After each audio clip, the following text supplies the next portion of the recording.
Good evening, everybody, and welcome. My name is Ann Dolin, and I am your host tonight for College Ready, 5 things every high schooler should be doing now to get ready for college admissions. So for the last 24 years, my tutors and I and coaches, executive function coaches, and now college planner have been helping students to do their very best in school to improve their academic standing and to apply to college by submitting the very best application that they can. Before we get started this evening, I would like to ask you a question. I'm interested in knowing, when will your student graduate? You'll see a poll on your screen right now. So I'm interested in knowing, is your child in 8th grade, 9th grade, 10th grade, 11th grade, and are there really any seniors out there? Or is it other? And other would be 7th grade and below. So take a second to give an indication as to what grade your child is in. Awesome. All right. Oh gosh, it looks like we already have some good results. So we have 39% of our families tonight have an 11th grader, a junior, followed by 28% have a sophomore, 17% have a 9th grader, 11% with an 8th grader, and nobody has a senior. They're done. They're ready to move on. Great. Well, that's terrific news. So thank you so much for sharing that. So tonight we have an expert in the house, and I'm so happy to introduce Lisa Gastaldi. Lisa is our college consultant here at Educational Connections. She has 20 years of experience as a college counselor and a school counselor, and she is national board certified. And in addition, Lisa has a master's in counseling, and she's a member of NACAC, which is the National Association for College Admission Counseling, as well as other organizations. A few more words about Lisa. She's helped over 4,000 students apply and get into the college of their dreams in the last 20 years. And these include all the Ivy Leagues, UVA, Duke, University of Chicago, University of California, Stanford, UNC, among others. And I think more importantly, she's visited over 500 college campuses. So welcome, Lisa. I'm so excited that you're with us tonight. Thank you so much, Anne, for the great introduction. I'm very excited to be working with Educational Connections Tutoring and Test Prep. Awesome. Yeah. So Lisa, I'm curious, I know what you're going to say about the changes, and I'm wondering if you can elaborate on what's going on in college admissions these days. What are some things that you're seeing, and how is it changing? Yes, and the college landscape has definitely changed since we've applied to school. But then again, it's also changed significantly in the last 3 years due to COVID. With the introduction of the common application, the holistic approach to college admissions, and the test optional movement, these 3 things have significantly changed the college application process. The rise in students applying to college and the number of applications that they are submitted has jumped. With the test optional students and throwing their hat in the ring at schools that maybe they didn't think they had a shot at in the past. It's important for students to be realized that the college application process is just that, a process, and not to be rushed. It's a well thought out endeavor. Yes, for sure. It is a well thought out endeavor. But to your point earlier, kids are throwing their hat in the ring to schools that they wouldn't have otherwise applied to, as you mentioned, because of the test optional movement, because these tests aren't required. It doesn't mean you shouldn't submit a test score. We'll talk about that in a moment. But it does go to show us that this is something that's going on across the country. We absolutely see it in our practice. Kids are submitting far more applications than they did before. In fact, nationwide, students are submitting 11% more applications to all types of colleges, super competitive colleges and not so competitive colleges and everything in between. But when it comes to those hard to get into, very competitive selective schools, they're submitting 21% more applications. So if schools are getting more applications than ever before, the question is, how do I help my child stand out? How does my child stand out when admissions counselors are looking at their application? What makes them different? And that's what we're here to talk about tonight. Really, the 5 things that high schoolers should be doing And we've actually whittled the list down to the most important things that kids can be doing starting now, even if you're in 8th grade. All right, so Lisa, number one, talk to us a little bit about academic planning and course selection, the transcript. Obviously, one of the main parts of any college application is the transcript. Colleges are looking for several things when it comes to the transcript. First, they're looking at the curriculum choice, the progression in grades, the rigor. They look at the core classes, that's English, math, science, social studies, and foreign language. And sometimes, so when we talk GPA, sometimes the GPA is inflated with other courses like PE, electives, and art. Colleges will look to see if a student tries what I call the academic stretch. Did they try any honors AP, IB classes? Did they take more than the graduation requirements? Did they take any courses that might be associated with a potential major? Most college applications are due before the senior year grades are calculated, but colleges will look at the senior curriculum and the rigor, meaning are students taking their senior year off, or are they ramping up the rigor to get ready for college? Then there are other factors included weighted and unweighted GPAs, class rank. Major related courses, when we talk about that, it's taking electives that your school might offer. You could potentially take advantage of dual enrollment or community college classes, depending on what your school offers. What is the right number of AP classes? I hear that question a lot. That definitely is determined by your school and the rest of your outside schedule.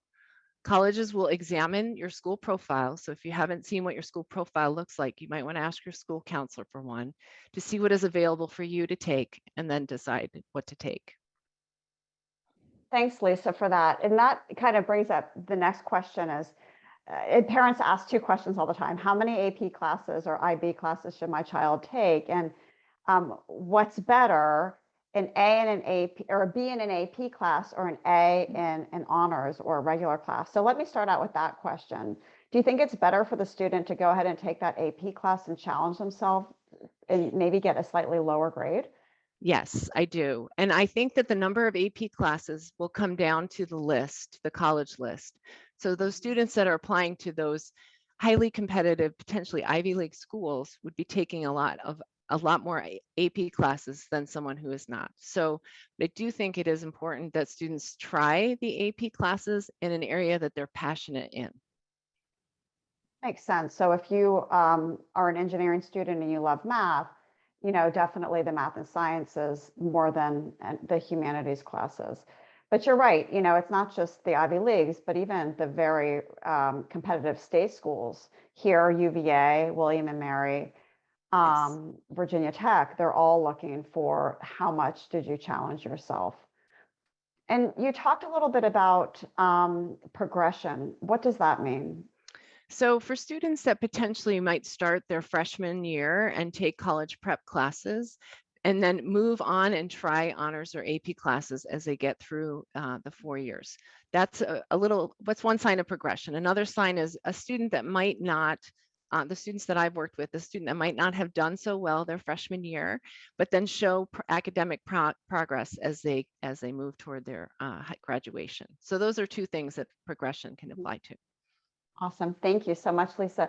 So let's talk about this idea of a theme, of kind of like branding yourself. That's another way kids can stand out in addition to their transcript. Tell us a little bit about this approach. Yeah, so we talk about themes or branding and how to think about that in terms of a student's involvement. So when students are thinking about their involvement, they should be in some type of thought needs to go into it. The best applications do have an underlying narrative that can be detected by the admissions offices. For example, and this is kind of a funny story, but I have a student that I was working with her freshman year, and she came into my office and she said, I would like to be a forensic science major. And so we found her a summer program in forensic science. She went up to Johns Hopkins, and she came back that next year and she said, I think I'm going to study business. So she decided that she was going to do business. And so she ended up, during her high school, she wanted to do international business experiences. So she ended up going and doing a dual enrollment class, an intro to business. She took up another language, which was German. And she actually found a I think it was junior year going into senior year, an internship helping a company kind of doing import-export situation. So the branding theme I'm referring to brings the academics and the personal together in the application. So having a well-rounded resume does not necessarily mean you do 25 different things, but 2 or 3 things in depth with purpose and a potential leadership opportunity. It's a great point, Lisa. And on a personal note, I remember when my younger son was applying to college and he had no idea what he wanted to do. He really didn't know. And but he was really good at video production, and he had this little side gig where he would go around to these like rap bands, and he would make music videos for them. And he said, I think I might want to study this, but I'm not really sure. And anyways, he ended up taking a filmmaking class at George Mason over the summer. He started a business through Fairfax County. He even got his little business license. And he made these videos on the side. And so he applied to schools that had a video production major. And even though he actually ended up switching once he got to school, that gave him a theme throughout his application. And it was super helpful for admissions. So thank you for sharing that about really thinking about what is unique and special about each child.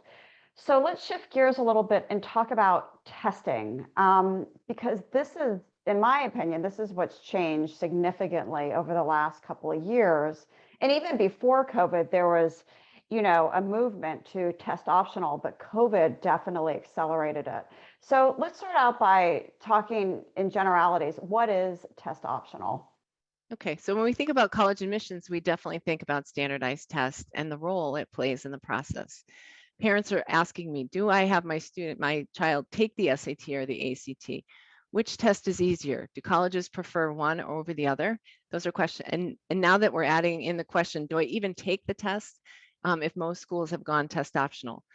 So while at this point, schools have kept their test optional policies going, I want to mention that what means to go test optional and how to make that decision to do that. Students are able to try both tests through the mock testing that we offer that and before taking the real test to see which one they like better, maybe do better on, and then if they want to take it again, they have to do something different to raise the score, which means they'll have to do some kind of prep. If the decision to apply to schools test optional, then the college would put more emphasis on the transcript, essays, recommendations, and resume. If the student is a good test taker, then it can definitely help the application if it's lacking in other areas. I do know that colleges are currently looking at the data in the last few classes that they admitted under the test optional policies to see if students that were admitted are successful at the school, and will probably base their future admissions requirements on that data. What that means is by the time the sophomores and juniors, the sophomore and freshmen are applying, testing might be brought back at some colleges. We talk about test blind. It's a term that schools use when they don't ever look at the tests, and there are no schools in Virginia that use the test blind policy. That's a good point, Lisa. It has changed even in just the last few months. Like the North Carolina schools are now saying you need to submit a test. So there has been a movement towards the test again. So it's hard to predict what will happen for younger students. But in general, taking a test and having a score to submit, should you wish to do so, is a good idea. It can definitely help your students stand out. We'll talk about, how to create a college list in just a moment in terms of a balanced list, reach schools, safety schools. But when it comes to testing, if you have a decent test score, let's say you have a 26 on the ACT, it's a solid test score. You might not submit that score to UVA if that's on the top of your list because it's not within their mid-50th percentile. But if you're also applying to Christopher Newport, you might want to submit that score because it would definitely help your application. So scores can be valuable. They may not be submitted to all schools, but you own to schools and you own the data, so you can choose. But they often are helpful in getting enrollment to at least some of the schools on your list, if not all. It kind of makes me think of this student we had. She came to us. She had a really good balanced list, and one of the schools on her list is Notre Dame. And Notre Dame is extremely hard to get into, partly because it's actually not that big, so they don't take many students. and it's very desirable. She came in with a 1290 on the SAT, which is a fine score, but she knew that if she were to submit that score, it would not at all help her application. And she wanted something to help her stand out a little bit. So she worked really hard. She worked with one of our test prep tutors, and she really raised her score significantly to a 1460, which is a fantastic score. She ended up submitting that with her application, and she wrote to us a couple of months ago to say that she was in, and she was thrilled that it was her dream school. So for some students that have schools on their list that might be a stretch for them, a score can help, or it can help on the other end with those safety schools. So Lisa, thinking about, the different types of schools kids will apply to, let's talk a little bit about the list. And the list would be creating a list of schools, the number of schools on that list, and then thinking about a right fit. Can you talk a little bit about that list? Sure. So creating a college list is tough. When I've worked with students to create the list, it does take a lot of research, evaluations, insight, and determination to find what fits for each student.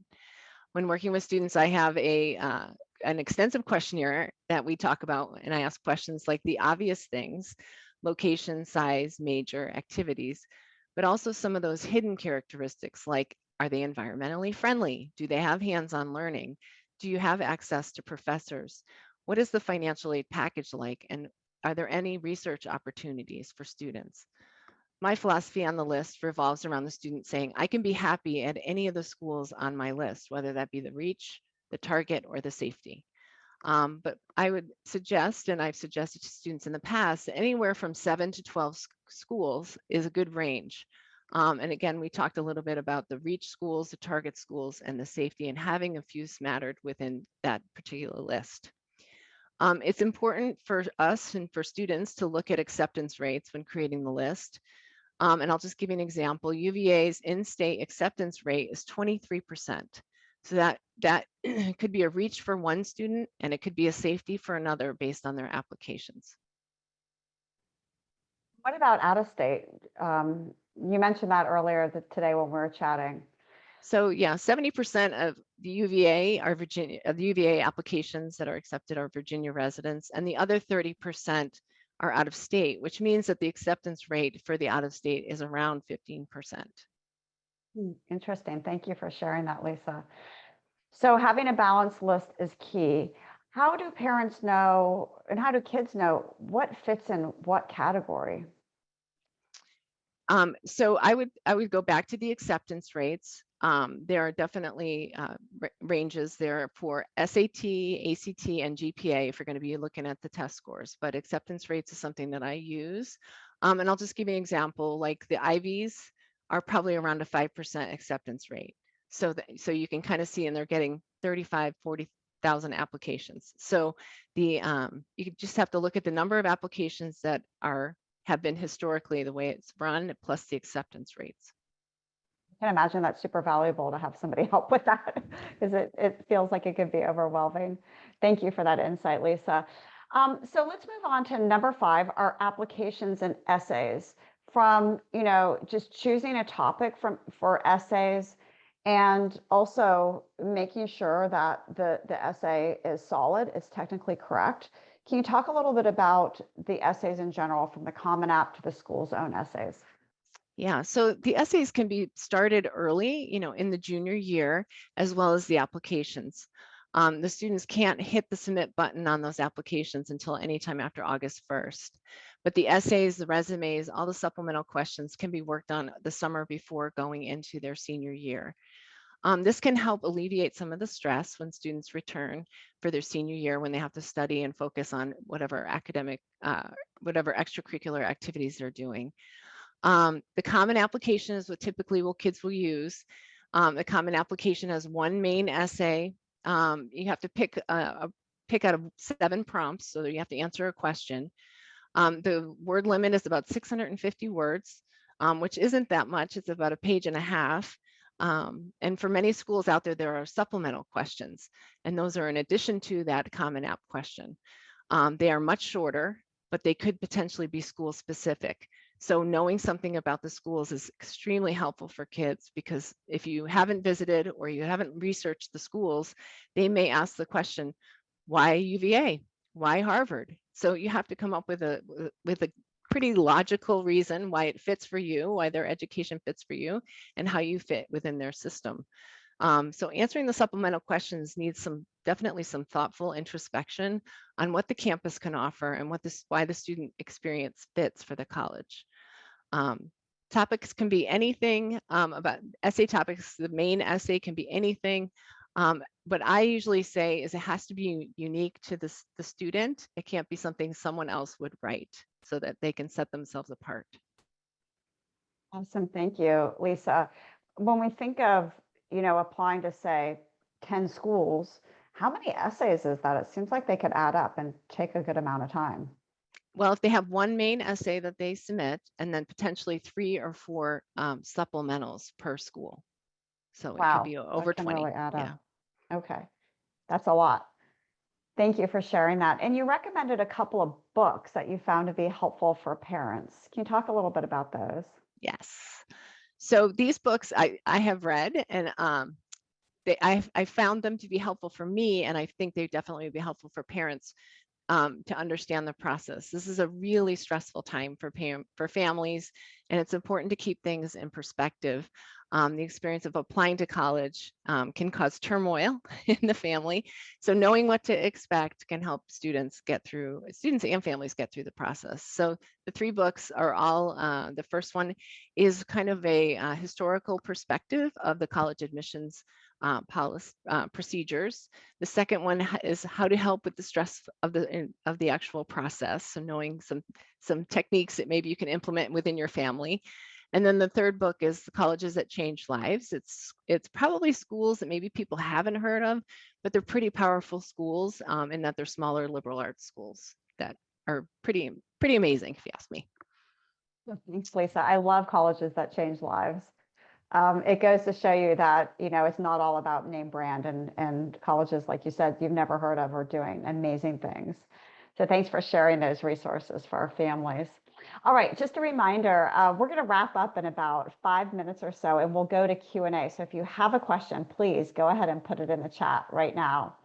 All right, so let's get down to the nitty gritty and talk about what kids should be doing in 9th, 10th, and 11th, and even actually not right now 12th graders, but just 9th, 10th, and 11th grade. And when you hear about 9th grade, actually you can throw 8th graders into the mix too. So what do kids do when they're just starting out in high school? The focus should be on their grades. That's their main job, is to do the best they can within reason, without stressing themselves out too much, but really focusing on getting the best grades that they can. Also, course selection. Course selection means, are they, as Lisa mentioned, are they choosing the courses that are challenging for them, where they can really rise to the occasion and do well and show that they can take college level classes and be competitive. Even if your child submitted their courses for the fall already, and you think, maybe working with us, working with Lisa, or what you've heard tonight, that you might want to go back and change a few things, it's not too late. You can still contact your counselor and edit your course selections for the fall. Think about extracurriculars during the school year for sure, although we're coming to an end, but really thinking about how the summer can be spent. And is there anything that you can do instead of maybe sitting around playing Xbox or going to the pool that could be helpful to your college application? And that could mean lots of different things. Lisa, do you want to shed some light on a few things that maybe 9th and 10th graders could do over the summer? Yes, and so I feel a little bit like they have no idea what they're doing, as they're in this like mode. I don't know what major I want to be. I don't know what I want to be involved with. So I would just say, involve your family, ask questions of your family. What do you think I'd be good at? And I do think that kind of trying different things, maybe doing some volunteer work, because I know at this point they can't work, but getting involved in extracurriculars at school. And sometimes there are summer programs out there that students can do as young as 9th and 10th grade, just to kind of gain some access into what a potential major or college campus looks like. Awesome. So just kind of test the waters, get involved, and try lots of different things. All Yes. right.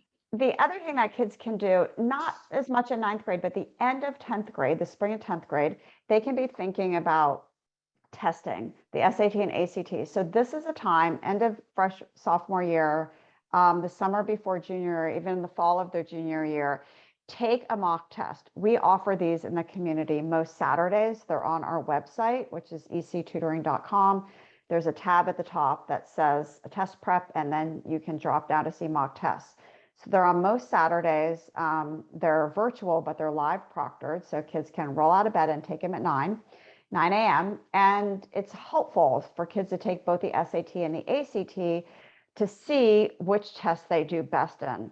We put those into a concordance table, and then we share with families the students' natural strength.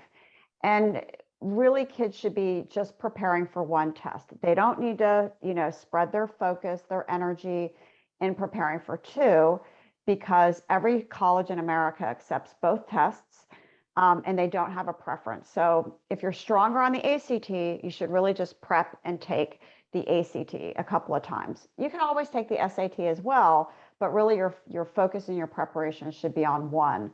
And you can find out which test is best for you by taking those mock tests at the end of 10th grade. So what about 11th grade? Continuing to focus on grades is key, because as Lisa mentioned, seeing that progression and seeing, wow, maybe this child didn't really have it together in ninth grade, but they've shown that they've done a little bit better and they challenge themselves a little bit more each year. You want to make sure you have a solid testing plan. And that means that you've signed up for two tests that you know which test times you're going to take. We recommend kids take one of the tests 2 to 3 times. And it's best to have a plan and know that, for example, oh, I'm going to take this test in March and June, or January and March, for example, so that you have a plan going into it. That way you get your score back, you see how you did, and the areas that you didn't do so well, you prepare in those areas, and then you take it again. And that's your testing plan. It's a little bit different for everybody, because virtually both tests are generally offered in most months. And we can help you with that. That's part of what we do to determine when you're going to be best to take a test.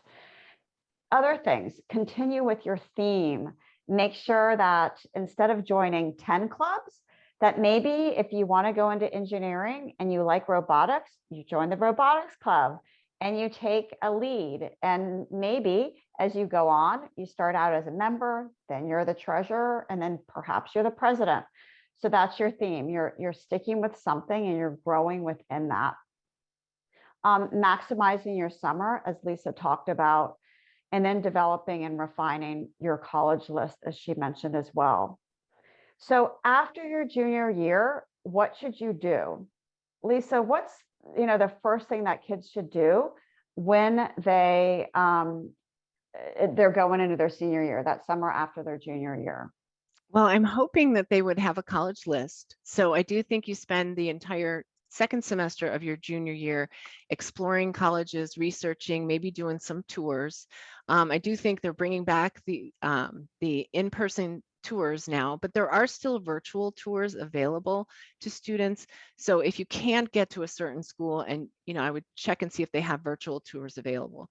There are national college fairs also that you can go and speak to admissions officers. And I know that we're going to talk about demonstrated interest a little bit later, but I do think that getting on campuses and seeing what you like and don't like can make a huge factor in that college list. So the first thing I would say is to have a rough list of schools that you're interested in. And then I would say it would be starting those essays, starting the brainstorming procedure of those essays and trying to figure out what it is that you want to write. Typically kids I work with will do their essays over the summer, as well as the applications. You can actually open a Common App anytime and start working on it and see what it's like. It's commonapp.org, but it then rolls over in August once you get to be a senior. Terrific.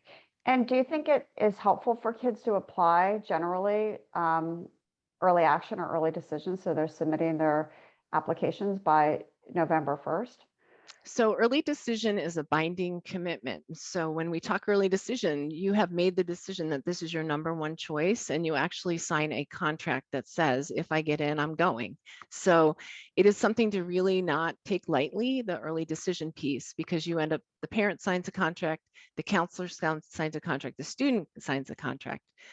As far as early action, if you're ready if you're feeling ready, I think early action is a good choice for some schools. There are some schools that I would say not to apply early action to, but I do think if you can get all your applications in by November 1, it makes the holidays so much nicer for everybody. Yeah, that's a great point. And then lastly, it's still not too late, the fall of your senior year. If you're not totally happy with one of your test scores, you can still take the October test date or even a late summer test date and have your scores back in order to apply early action as an early decision, as Lisa mentioned. So we've shared a lot of information with you. And if you're feeling confused, please don't, because there's help out there and we can help you. We have programs specifically for 9th and 10th graders and then for juniors. So let me share a little bit about our programs. For 9th and 10th grade, we help with the whole trajectory of college counseling in terms of what to expect, from academic course selection to helping to develop the student's high school resume. We assist with study skills support and making sure kids are getting the very best grades that they can. Lisa has an awesome career exploration / major assessment that she does with kids. Lisa, do you want to talk a little bit about that? I think that's an awesome service. Yes, so it is actually assessments or personal assessments that the students take. They look at the personality of the student, the interests of the student, as well as some of the aptitudes. And so they are probably, I think, around 45 minutes each assessment. And then it actually suggests either majors or careers for the students to start thinking about. And I always say, take it with a caution, because when a 9th grader is taking these tests, it may not be the same when they're a 12th grader. They will change over time, but it just gives a student an idea of what he or she might want to start taking a look at. Yeah, and I think it's great for kids because they see what they're good at. And for some kids that aren't feeling so great about school, I think it gives them a lot of hope and optimism. So let's talk about our 11th and 12th graders. You help them with the college list refinement, which is not an easy task, making sure their list is balanced and that they have schools in all 3 categories. You help develop their testing plans. We schedule and plan college visits and interviews when appropriate, helping with the essay ideas and also editing to make sure the essays are technically correct. And then also all of the application support, which means that, and for most kids, this is the hardest part, knowing what's due and when, exactly what you have to do, the essays that you have to write. I think personally, at no time in a child's high school career are executive functions so important than in the college application process, because it's a lot of making sure that you've got everything done and focusing and checking things off your list. So if we can help you with anything, please feel free to reach out and schedule a call with Erin Ebert. She's our college counseling manager. And if you hold your phone up to this QR code, it will take you right to her calendar and you can schedule something with her. I'll show you that again in just a second. So I want to thank Lisa so much for being with us tonight. Here's our contact information if we can help you. Our website is ectutoring.com. We also have a blog there with lots of information on college and high school related material. All right, so let's get going to our Q&A. And after the Q&A, I wanted to let you know that you'll see a survey pop up. And if you could be kind enough to fill that survey out, that would be spectacular. And I would so appreciate it. All right, so let's get started. I'm going to take us off. I'm going to take the screen share off, and Lisa and I will answer your questions. See, what about the PSAT? Sure, we can talk a little bit about that. Lisa, sometimes parents ask, should you prepare for the PSAT? Can you talk a little bit about it and your thoughts on it? Yes. So if the school is offering, some schools will offer the PSAT, 9th grade, 10th grade, and 11th grade. The main time to take the PSAT is the 11th grade. That is when the National Merit Scholarship comes into play. And so if a student is able to take it 9th and 10th grade, I would consider that the practice. And then the 11th grade is the real test. That's when afterwards colleges will be in contact with students also if they receive the scores for the PSAT. If the student And allows it, sorry. yeah, and to preface that by saying it's extremely hard to be a National Merit Scholar. Very, very few kids get it. So don't don't be worried if you don't get a letter saying your child's a National Merit Scholar. I think the PSAT is great just for practice, and really no prep is necessary unless they are in the running, and then you'll get that information. Can I just clarify? The colleges don't get the scores of the PSAT, but your student does fill out a survey, kind of saying how many classes, how many AP classes, honors classes, what's their GPA, and that information is sometimes released and sold to colleges. So. Thank you, Lisa. One parent asked, can you explain what you mean by school profile? Yes, so every school should have a school profile. It's something that goes along with the transcript when the student is applying to college. Typically, what's on the school profile is the average test scores of the school, so the average SAT and ACT. It will also give the number of AP classes that the school offers, the number of honors classes the school offers. It also gives the college some context about is your school an inner city school? Is it a suburban school? What kind of, do you have a free and reduced lunch population? All of those things that colleges are looking into. Sometimes the schools even put on their school profile where their graduates were accepted and where they will be going. So if you ask your school counselor about the school profile, they could send you a copy. Sometimes it's on their website also, but it is a way for colleges to see, if they're not familiar with your school, to see what your school is about. Thank you, Lisa. One parent asked, how do I find summer programs in a subject that I'm interested in or in a major? How do you go about, or let me ask you, how do you work with students to find summer programs? Well, I think the schools do have, we'll list some of the summer programs on their website. So that's a way to do it. I actually have, because I'm a NACAC member, I have access to the NACAC summer programs. You have to be a member of NACAC to get in that little area. But a lot of times colleges will send to schools kind of an advertisement, and that typically starts happening in January. And it goes all through the spring. So there could be some summer programs available to students right now. Awesome. Thank you so much. Another parent asked, is it true that colleges only accept a certain number of students from one school over another? Potentially, yes. I hate to say that, but yes. So if they're familiar with the school, the students are kind of competing against each other within that admissions process, but it doesn't always come down to the GPA and the test scores. It could come down to an athlete. It could come down to an alumni situation if the parent is an alumni. It also could come down to that essay and those extracurriculars. If they stand out more than someone with a similar GPA, then they may. But yes, it does happen. Speaking of that, kind of along the same lines, can you talk a little bit about demonstrated interest and why that matters? Yes, so demonstrated interest is anytime your child or student reaches out to a college and makes contact with them, that actually starts the kind of the ticker of when they're applying. So the file is already started. So if your child goes to a college fair and speaks to an admissions officer and fills out the little contact form, or if they are visiting the school, because a lot of admissions officers now are going back into the schools and they fill out the contact card, that starts the file. It even starts it if they have gone to the website. They can track those IP addresses. So the demonstrated interest for some schools, and not all schools, can mean the matter of getting in or not if if they're expressing an interest in the school, the colleges do like that.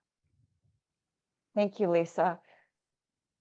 How helpful is it for students to take courses during high school at a local community college, maybe over the summer? I know Nova in our area has school classes for high school students over the summer. Is that helpful? I would say if the student is interested in that area of course, yes, it is helpful. I would hate to see a student take a course that they're not interested in and not do well. Not that the colleges are going to see that grade, but if they find an area that's of interest, and I'm thinking just similarly, like if they want to take more math at the local community college, or if they want to take a fine art that happens to do, photography, maybe their school doesn't offer it. I do think a lot of times those dual credit courses will transfer, if the student wants it to transfer, it will transfer to their high school transcript as an AP way and improve their GPA. That's super helpful. Thank you, Lisa. I can take this one. Stacy asked, what's the difference between the SAT and the ACT? And I'll talk in broad generalities. The ACT actually has 4 sections: math, reading, writing, and science. And then the ACT only has 2 sections: evidence-based reading and writing, and math. So half of the SAT is math, whereas only a quarter of it is math on the ACT. But the biggest difference is that the ACT has more questions and it's at a fast pace. So students have to move quickly through it. And a lot of times kids will say, oh man, I ran out of time. On the SAT, they generally have more time, but the questions are harder. So sometimes kids will say, oh, I thought those questions were really hard, or I didn't know what they were asking me. So both tests have pros and cons. And in general, about 1/3 of students do better on one test than the other. So that's why we always encourage kids to take a practice test of each, ideally. And if they don't want to do that, and they already have a PSAT score that's recent, we can have them just take the ACT and make a determination in terms of which test is going to be ideal for that student. Lisa, I'll throw this one to you. Do you recommend a test prep class over the summer before the junior year? My son will take Algebra 2 in the junior year, or any type of tutoring. I'm always of the belief that they have to have met all of the requirements in high school to take the test. So Algebra 2 is a big component of both the SAT and the ACT. So if he was going to do this, and junior English is also extremely important. So if he hasn't gotten through Algebra 2, I would say maybe wait until the spring of the junior year to take the prep. So he's seen all the material that's actually on the test. Yeah, and that's a good point, because we've seen there's a big push for kids to test early and often, like really early in their junior year. But statistically speaking, kids get their best score the spring of their junior year because they're older, they're more mature. And to that point, Lisa, they have more curriculum under their belt. Beth asked, why would it be a bad idea to apply early action with some schools? I don't think this applies to the schools in Virginia, but I do think it has some merit to some of the schools in New England. And it's just that maybe the student has another SAT or ACT that they have taken, or they're not prepared, to kind of put the application together. So it doesn't have anything to do with the admissions statistics. It's just that some kids rush to get the application done at the last minute. It's just not a good idea if October 15th comes and they've done nothing, and they want to throw it together. So it's a great point. It's better to put forth a really great application than a haphazard one. All right. Let's see. So if you think you need financial aid to attend a school, then shouldn't you apply early decision? In other words, applying early decision signals that you can pay full freight. So early decision is that sticky wicket in that you are applying, to this school, and if you get in, you're going to go. You have to fill out the FAFSA form, and you also have to fill out this form called the CSS profile, which is a College Board product, to see if you need financial aid, and you have all the information. But It does not guarantee admission. I do say, because of the demonstrated interest, early decision, they have a larger acceptance rate of early decision, and that's because of demonstrated interest. And some schools are need blind, and some schools are need aware. So it depends on the school, I guess, is the question. Will students have to decide whether they want to go to that school or not before seeing their financial aid package? The only way out of those contracts is if financial aid doesn't work, and that is not really in the best interest of the student. It's not favorable to do it that way. But yes, sometimes they don't see the packages until after they've been accepted. Wow, that's a lot to think about. Thanks for that, Lisa.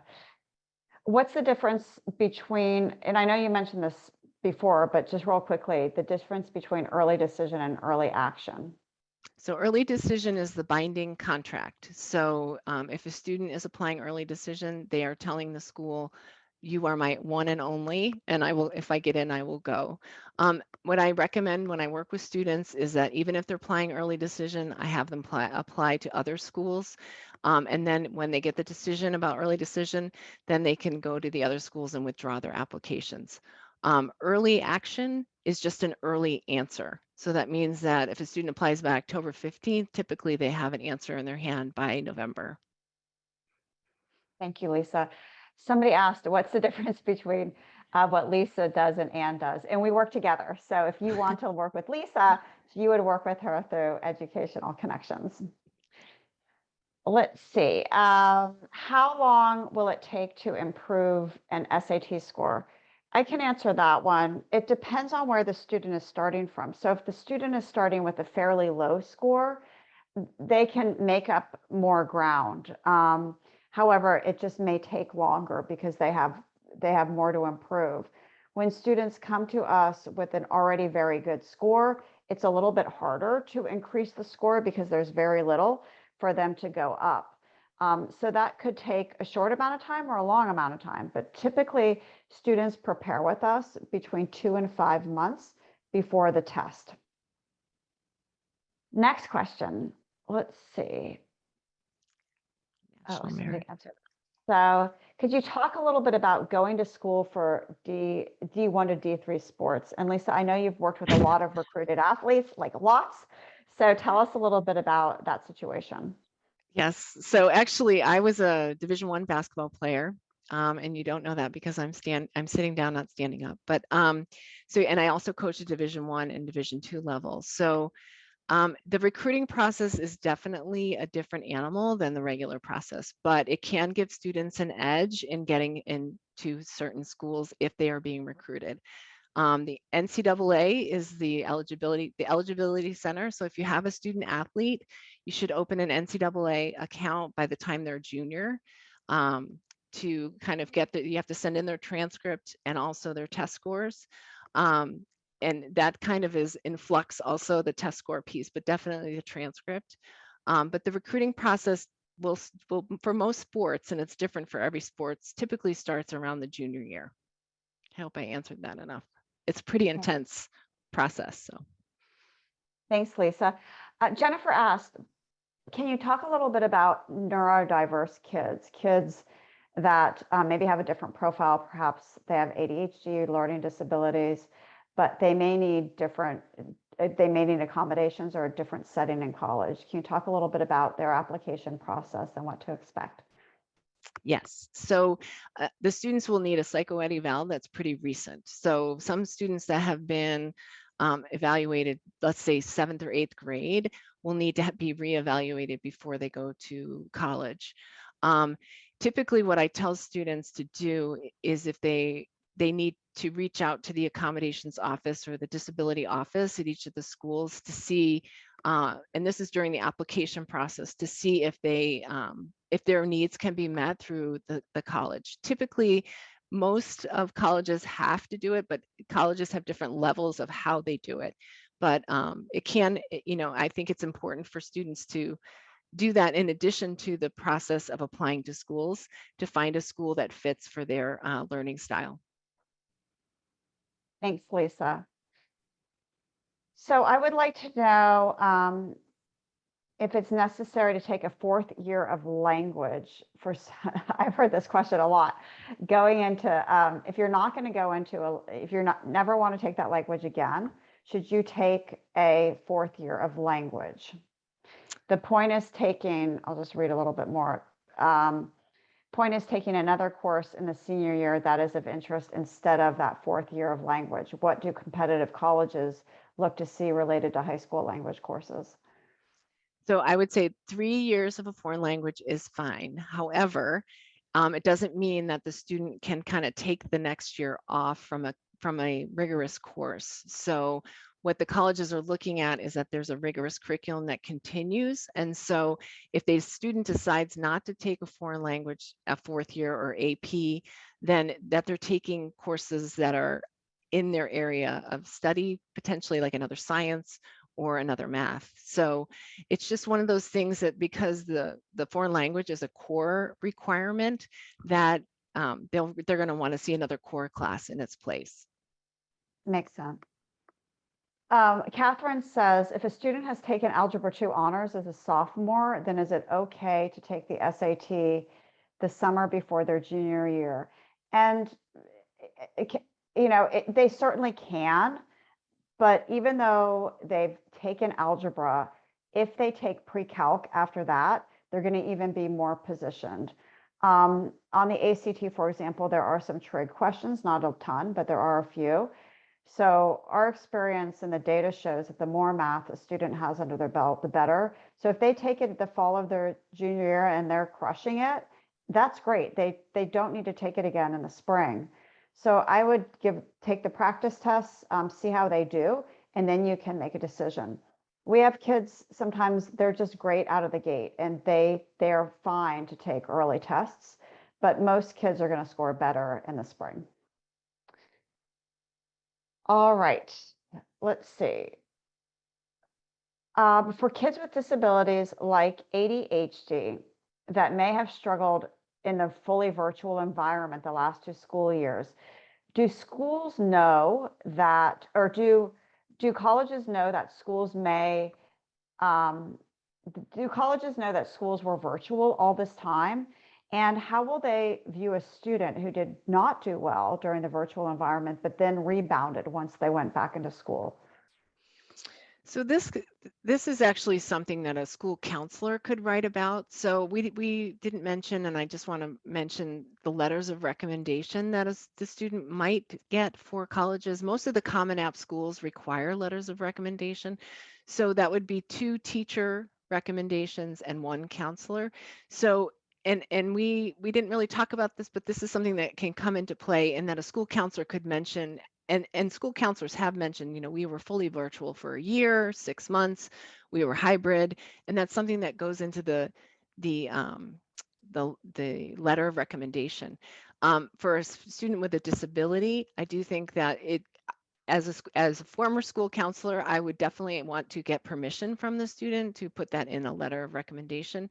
But the student can also talk about it in the application, in that a lot of times on the Common App, there is a separate question that says, is there anything I need to know about your transcript?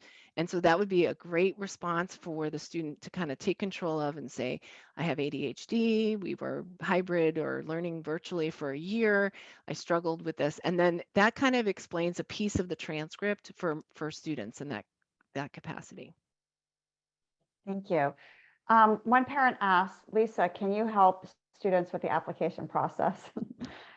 Yes.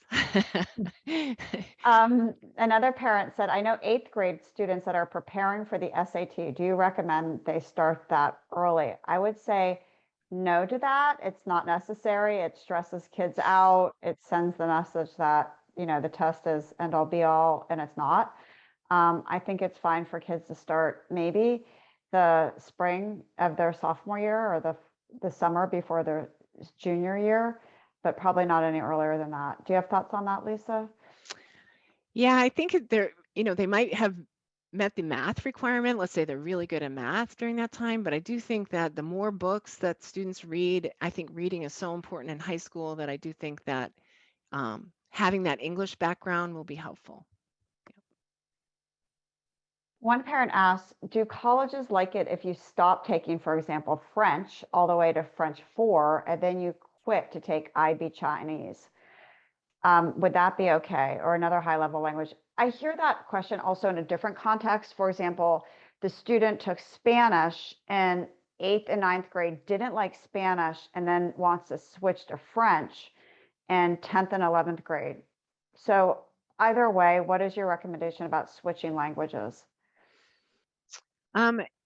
This is kind of a specific question because the student taking an IB Chinese must have had some prior knowledge of Chinese. I don't think you jump right into Chinese at that level.